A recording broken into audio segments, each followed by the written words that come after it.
à ce trigger. Et bien aujourd'hui c'est ce que nous allons faire.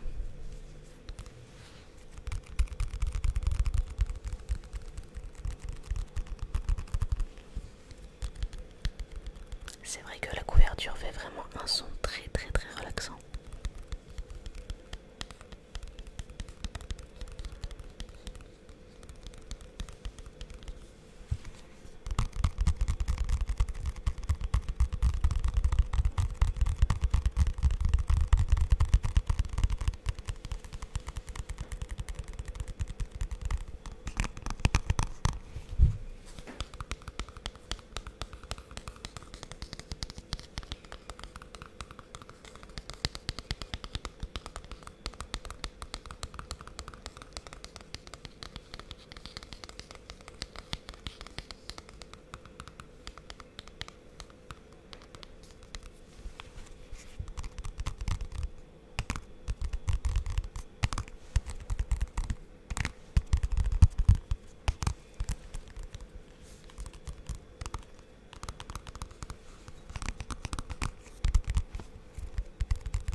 Je vais vous faire également un petit peu de page turning et peut-être même de la lecture chuchotée non inaudible.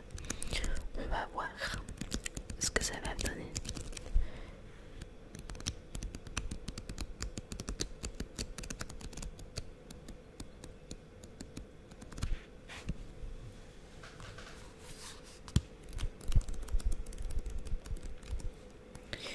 Dans ce livre, il y a la légende du sacré de Birmanie.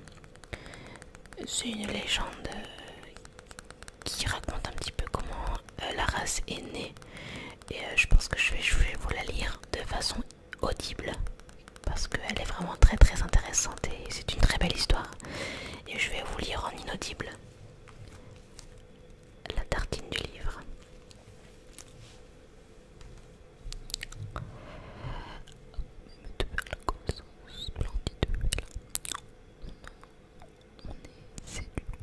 Magique, encore les mystères de l'Orient. Avec ses robes à patron si amoureux, ses quatre intournables cheveux et ses yeux de bleu pur. Le sacré de Birmanie est l'un des plus beaux chats de sa race. Superbement illustré, répondant à de nombreuses questions pratiques, ces deux ouvres fera découvrir ce chat étonnant dans les moindres détails. Docteur Catherine Crête. Le docteur vétérinaire Catherine Crête est le décret de Birmanie depuis 1978 sous l'affix du Maouche. Elle est donc secrétaire générale de la Société française de phytothérapie et membre du conseil scientifique du GRS.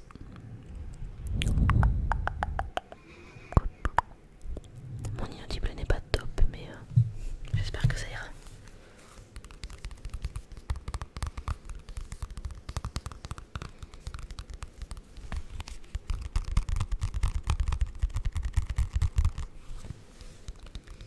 Également, vous avez été certains à me dire que vous aimiez bien le fond tel qu'il était. En fait, je me suis juste mise devant mon buffet, mais je pense que je vais rester ici parce que c'est vrai que la luminosité a l'air de mieux vous plaire, donc on va rester là.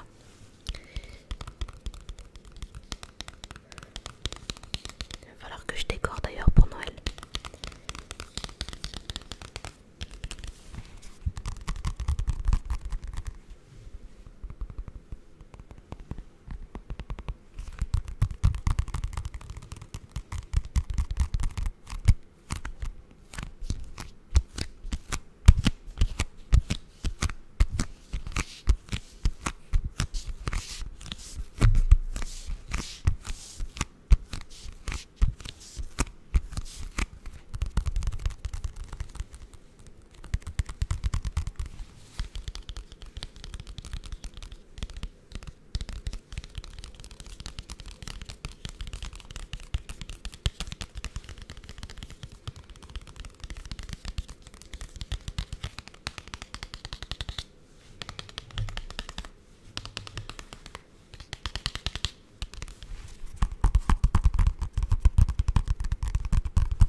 me semble qu'elle était dans ce livre.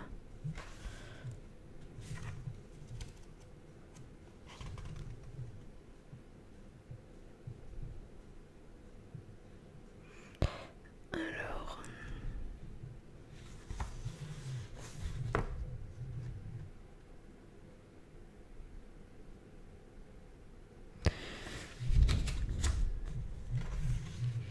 je vais essayer de la retrouver. Oh mais attendez, voilà, il y a des pages ici. J'étais pas au début du livre. Alors, généralité. La légende. Voilà. Alors je vais vous lire la légende du sacré de Birmanie. Selon mesdames Simone Poirier et Gisèle Barnet, le conte qui suit aurait été rapporté par le docteur vétérinaire Fernand Méry dès 1926, après que la romancière Marcel Adam lui eut narré. Rêvons donc quelques instants. C'est parti. Il était une fois en Birmanie, sur le versant des monts de Lug, le temple de Lao Tsun. Ce saint lieu abritait des religieux dont le plus saint, le vénérable Kita, nommé Muna, vivait dans le jeûne et la contemplation de la déesse d'or avec des yeux de saphir, la très précieuse Tsun Gyatso. Déesse de la réincarnation, elle guidait les âmes dans leur cheminement entre le corps d'un homme et celui d'un animal, jusqu'à l'ultime purification. Auprès de Muna méditait son Chassin, chef des enchats sacrés du temple. Tous étaient blancs de corps, mais leurs faces, leurs pattes et leurs queues, marquées de l'impureté du sol et des couleurs de terre. Le saint lieu était paisible, mais une nuit maudite, les tailles ennemies vinrent pour envahir le temple de Lao Tsun et tuer les religieux. À l'approche de ces impies, le vénérable Muna s'éteignit en prière. Parmi les autres saints hommes régnait la consternation. Privés de leur guide, ils ne résistaient plus et étaient prêts à laisser les envahisseurs investir et saccager le temple. C'est alors que Sin, le chat sacré, bondit pour se tenir sur la tête de son maître défunt, face à la déesse qui l'adjura d'un regard de ses yeux d'or. Tsun Gyatso ne pouvait demeurer insensible à cet appel. Émue par le courage du chat, elle accomplit un prodige. Le pelage blanc du chat fut instantanément transmué d'or, ainsi que ses yeux devinrent semblables aux deux purs saphirs qui ornaient le visage de la déesse. De ses doigts qui touchaient la tête du saint homme défunt, l'impure couleur de terre se retira, pour laisser la place au blanc le plus éclatant. Sin, d'un geste hiératique, tourna un regard impérieux vers la porte du temple de Lao Tsun, que les ennemis étaient prêts à forcer.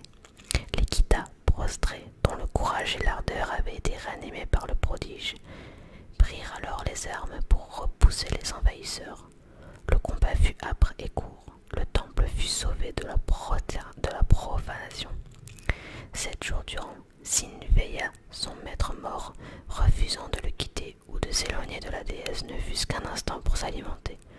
Au bout de quelque temps, Sin lui aussi mourut, en partant vers Tsun Gyatso, l'âme parfaite du fidèle Muna. 7 jours encore passèrent, puis des prêtres se rassemblèrent pour diriger celui d'entre eux qui succéderait à Muna.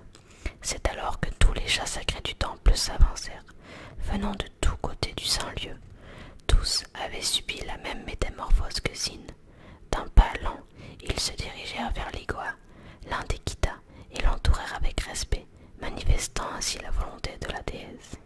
Depuis lors, chaque chat sacré qui meurt emporte avec lui l'âme réincarnée d'un prêtre pour son séjour éternel au paradis.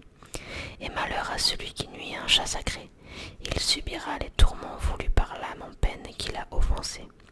Depuis ce temps également, tous les chats sacrés portent en leurs yeux les saphirs de la déesse Tsun Gyatso.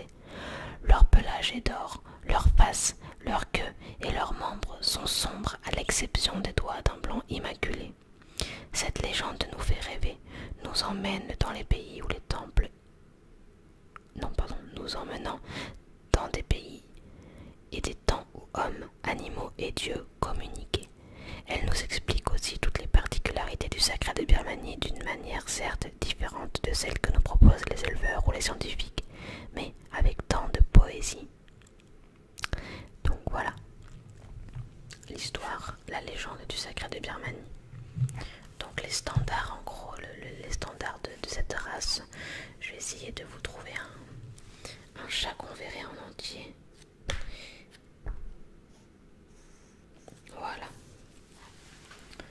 Donc les standards du sacré de Birmanie, c'est les yeux bleus. Un sacré de Birmanie aura toujours les yeux bleus. Sinon ce n'est pas un sacré de Birmanie. Les oreilles, le museau et les pattes et la queue ici de couleur. Alors ça peut être soit noir comme celui-ci, soit marron comme Nox, soit gris ou soit même roux. C'est plus rare, mais ça peut arriver. Ou soit un petit peu écaillé.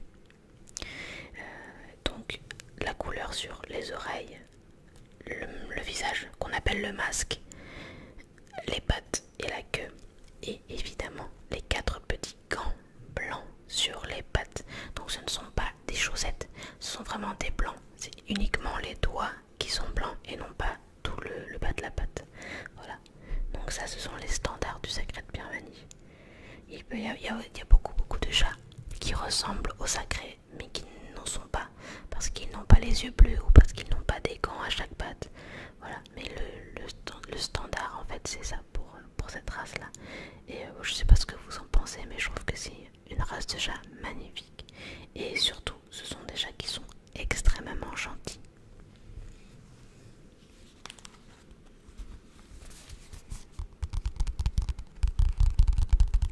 J'espère que cette petite légende vous a plu.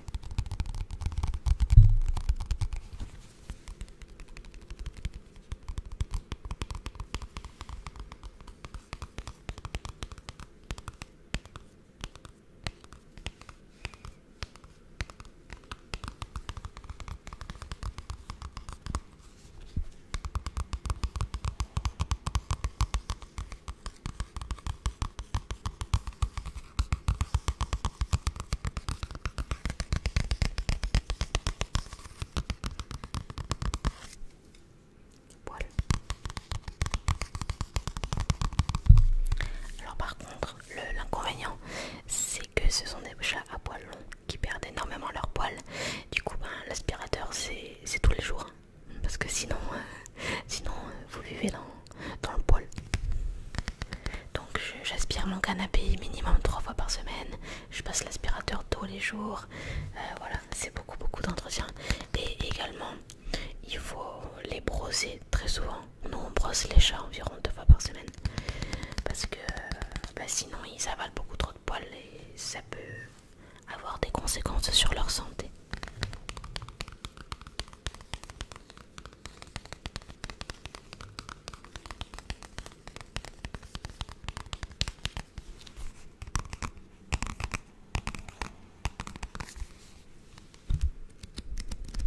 Bon, finalement ça aurait été une vidéo multi-déclencheur sur le livre. Parce que je me suis pas cantonnée au tapping et à l'inaudible. Je fais également du page turning et de la lecture chuchotée.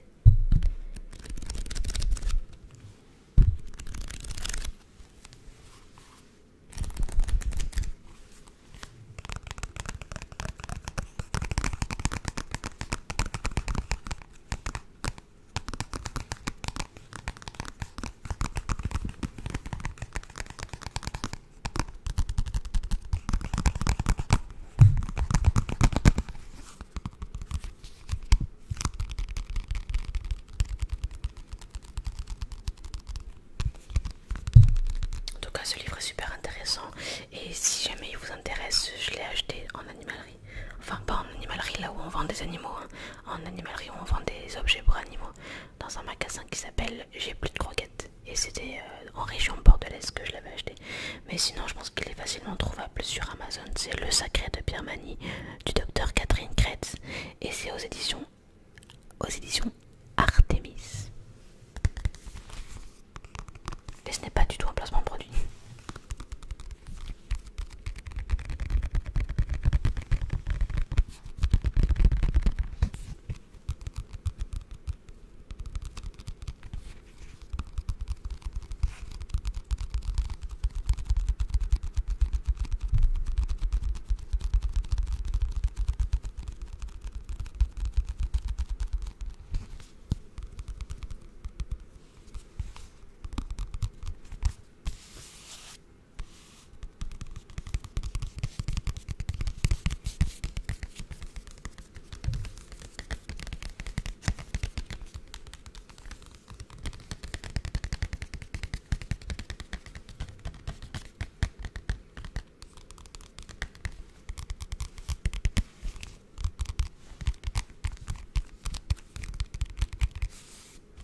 cette vidéo multi-déclencheur sur le livre du Sacré de Birmanie.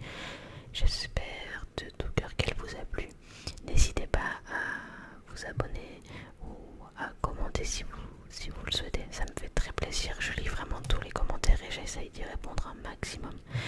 Donc voilà, surtout